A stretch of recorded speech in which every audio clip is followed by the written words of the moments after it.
ഈ ഒരു ലേഡിയുടെ running posture നമുക്ക് ഫോട്ടോഷോപ്പിൽ എങ്ങനെ വേഗത്തിൽ ഒന്ന് മാറ്റാൻ പറ്റാൻ നോക്കിയാലോ. ഈ ഒരു വീഡിയോ മിസ്സാവാതിരിക്കാൻ വീഡിയോ ഒന്ന് സേവ് ചെയ്ത് പേജ് ഒന്ന് ഫോളോ ചെയ്യാം. Hello designers, this is day 31 of 100 Day 100 Photoshop tip series. അപ്പോൾ നമുക്ക് ഡിസൈനിങ്ങിലേക്ക് കടന്നാലോ. ഇതാണ് നമ്മുടെ ഇമേജ്. ഈ ഇമേജിനെ ഞാൻ എന്ത് ചെയ്തു, ഒന്ന് ഡ്യൂപ്ലിക്കേറ്റ് എടുത്തതിന് ശേഷം ഞാൻ ഈ ഒരു ഇമേജിനെ ഒന്ന് റാസ്റ്ററൈസ് ചെയ്തു. ഇത് സ്മാർട്ട് ഒബ്ജക്റ്റ് ആയിരുന്നു, ഞാൻ റാസ്റ്ററൈസ് ചെയ്തു. ഒബ്ജക്ട് സെലക്ഷൻ ടൂളിലേക്ക് പോയി ഒബ്ജക്ട് സെലക്ഷൻ ടൂൾ എടുത്തു. എന്നിട്ട് ഈ ഒരു പെൺകുട്ടിനെ ഒന്ന് സെലക്ട് ചെയ്തു. സെലക്ട് ചെയ്തതിന് ശേഷം ഞാൻ സെലക്ട് മോഡിഫൈയിൽ എക്സ്പാൻഡിൽ പോയി. എക്സ്പാൻഡിൽ ഞാനൊരു 10 വാല്യൂ കൊടുത്തു, ഓക്കെ കൊടുത്തു. അതിനുശേഷം ഞാനൊരു ഡ്യൂപ്ലിക്കേറ്റ് എടുത്തു, കൺട്രോൾ ജെ.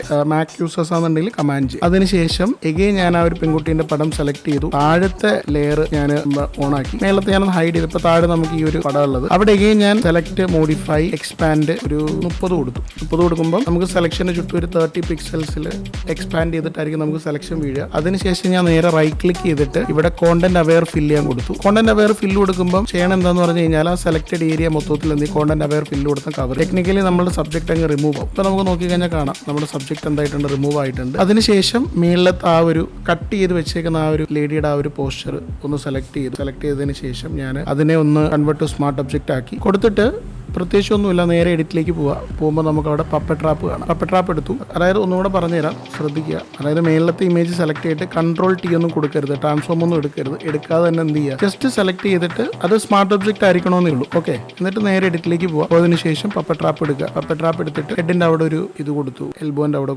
കൊടുത്തതിന് ശേഷം നേരെ ആ ഓരോ പോയിന്റ് പോയി കഴിഞ്ഞാൽ നമുക്ക് ഇങ്ങനെ കൺട്രോൾ ചെയ്യാൻ പറ്റും.